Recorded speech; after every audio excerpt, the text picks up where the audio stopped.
தாம்பரத்திலிருந்து திருச்சி மதுரை வழியாக தென்காசிக்கு பகல் நேர சிறப்பு ரயில் 3 வாரங்களுக்கு இயக்கப்பட இருக்குது. வாரம் இருமுறை இன்டர்சிட்டி வகை சிறப்பு ரயிலாக இந்த சேவை இயங்க இருக்குது. மேலும் ராமேஸ்வரம் சென்னை இடையேயான வந்தே பாரத் ரயில் எப்போது சேவை துவங்கப்படும் என்ற கேள்விக்கு பொது மேலாளர் அவர்கள் பதில் கொடுத்திருக்கிறார். அது மட்டுமல்லாமல் தென்னிந்தியாவின் முதல் வந்தே பாரத் படுக்கை வசதி ரயில் மிக விரைவில் தனது பயணத்தை துவங்க போகுது. இன்றைய தினம் இதை பற்றி தான் டீடைல் அந்த வீடியோல பார்க்க போறோம். சேனல் யாராவது புதுசா வந்தீங்கன்னா மறக்காம சப்ஸ்கிரைப் பக்கத்துல இருக்க பெல் ஐகானை போட்டுருங்க. அப்பதான் நம்ம போடுற ஒரு வீடியோட நோட்டிபிகேஷன் உடனுக்குடன் வரும். வாங்க வீடியோக்குள்ள போகலாம். தெற்கு ரயில்வே சார்பாக தாம்பரம் முதல் தென்காசி வரை பகல் நேர சிறப்பு ரயில் சேவை வாரம் 2 நாட்களுக்கு அறிவிக்கப்பட்டிருக்கிறது.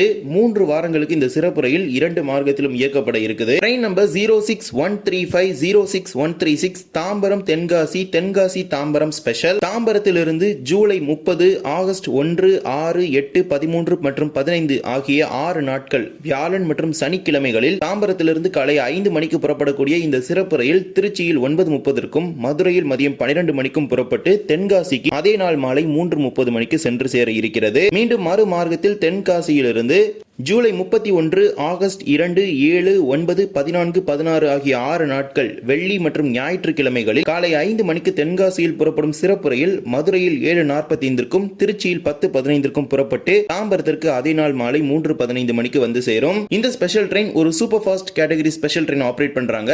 இதுக்கு ஸ்டாப்பிங் பாத்தீங்கன்னா அதிகமா கொடுக்கல, ரொம்பவே லிமிட்டடான ஸ்டாப்பிங் கொடுத்திருக்காங்க. அதுலயும் வந்தே பாரத் போற மாதிரி பாத்தீங்கன்னா ஒரு இடத்துல கொடுத்திருக்காங்க ஸ்டாப்பிங். தாம்பரத்திலிருந்து செங்கல்பட்டு, விழுப்புரம், திருச்சிராப்பள்ளி, திண்டுக்கல், மதுரை, விருதுநகர், சிவகாசி, ராஜபாளையம், சங்கரன் கோவில் ஆகிய ரயில் நிலையங்களில் மட்டுமே இந்த சிறப்பு ரயில் நின்று செல்லும். வந்தே பாரத் ரயில் போல விழுப்புரத்தை விட்டால் அடுத்து திருச்சி மட்டுமே ரயில் நிற்கிறது. இடையில எடுத்துக்கிட்டீங்கன்னா விருதாச்சலமோ அரியலூரோ எங்கேயுமே ஸ்டாப்பிங் கொடுக்கல. இது ஒரு ஃபுல்லி சூப்பர் ஃபாஸ்ட் ட்ரெயின் மாதிரி ஆபரேட் பண்றாங்க. இந்த ஸ்பெஷல் ட்ரெயின்ல 2 ஏசி 3 டயர் ஸ்லீப்பர் பெட்டிகளும், ஒரு ஏசி சேர் கார் பெட்டியும், 14 நார்மல் 2S சேர் கார் பெட்டிகளும், 4 அன்ரிசர்வ்ட் 2 SLRD சேர்த்து மொத்தம் 23 பெட்டிகள் இருக்குது. வியாழன் மற்றும் சனிக்கிழமைகள்ல தாம்பரத்திலிருந்து தென்காசிக்கும், வெள்ளி மற்றும் ஞாயிற்றுக்கிழமைகள்ல தென்காசியிலிருந்து தாம்பரத்திற்கும் பகல் நேர சிறப்பு ரயிலை இயக்குவதாக தெற்கு ரயில்வே அறிவித்திருக்கிறது. முன்பதிவு துவங்கி நடைபெற்றுக் கொண்டிருக்கிறது. தேவைப்படுவோர் இந்த ரயிலை பயன்படுத்திக் கொள்ளுங்கள். இதே போலவே ராமேஸ்வரம் ரயில் நிலையத்தில் நடைபெற்று வரும் மறுசீரமைப்பு பணிகளை ஆய்வு மேற்கொள்வதற்காக தெற்கு ரயில்வேயின் பொது மேலாளர் அவர்கள் கடந்த ஜூலை 22 அன்று ராமேஸ்வரத்திற்கு வருகை புரிந்திருந்தார். அப்போது ராமேஸ்வரம் ரயில் நிலையத்தில் நடைபெற்று வரும் மறுசீரமைப்பு பணிகள் வருகின்ற செப்டம்பர் மாதத்திற்குள் முழு அளவில் முடிக்கப்பட்டு திறக்கப்பட இருப்பதாக தெரிவித்திருக்கிறார். மேலும் ராமேஸ்வரம் ரயில் நிலையத்தின் திறப்பு விழாவின் போதே ராமேஸ்வரத்திலிருந்து சென்னைக்கு வந்தே பாரத் எக்ஸ்பிரஸ் ரயில் சேவை துவங்கப்படும் என்கிற ஒரு தகவலையும் கொடுத்திருக்கிறார். இந்த திட்டம் பல மாதங்களாகவே கிடப்பில் இருக்கக்கூடிய ஒரு திட்டமாகவே இருக்கிறது. தெற்கு ரயில்வே சார்பாக முன்னெடுக்கப்பட்டுள்ள ஒரு புதிய வந்தே பாரத் ரயில் வழித்தடம் தான் இது.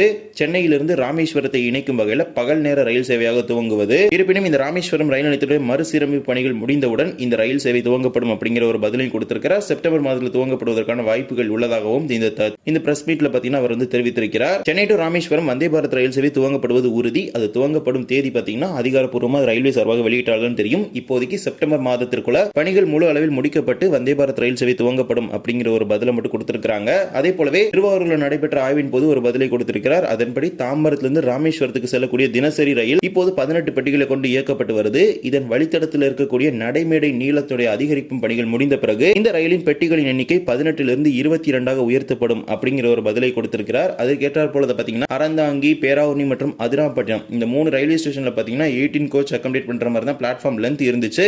அதை எக்ஸ்டெண்ட் பண்ணி 22 பெட்டிகளை கையாளும் வகையில் மாற்றுவதற்கான பணிகள் இறுதி கட்டத்தில் நடந்துட்டு இருக்குது. அந்த பணிகள்லாம் முடிஞ்சிருச்சுன்னா கண்டிப்பா இந்த ட்ரெயின்ல 18 பெட்டிகள் அப்படிங்கிறது 22 பெட்டிகளை உயர்த்திடுவாங்க. இதே போலவே தென்னிந்தியாவின் முதல் வந்தே பாரத் படுக்கை வசதி ரயில் மிக விரைவில் தனது பயணத்தை துவங்க இருக்கிறது.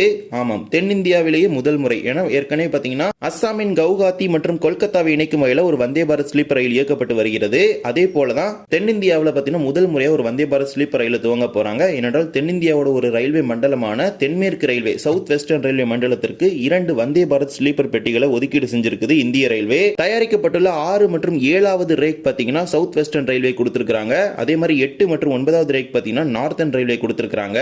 ஏற்கனவே ரயில்வே மினிஸ்டர் சார்பாக ஒரு அறிவிப்பு வெளியிடப்பட்டிருந்துச்சு. பெங்களூருக்கும் மும்பைக்கும் இடையில வந்தே பாரத் ஸ்லீப்பர் ரயில் அறிமுகப்படுத்துவதற்கு ரயில்வே வாரியத்தின் சார்பாக ஒப்புதல் வழங்கப்பட்டு அதற்கான அறிவிப்புகள் வெளியிட்டிருந்தாங்க. மிக விரைவில் இந்த வழித்தடத்தை துவங்கப்படுவதற்கான வாய்ப்புகள் இருக்கிறது.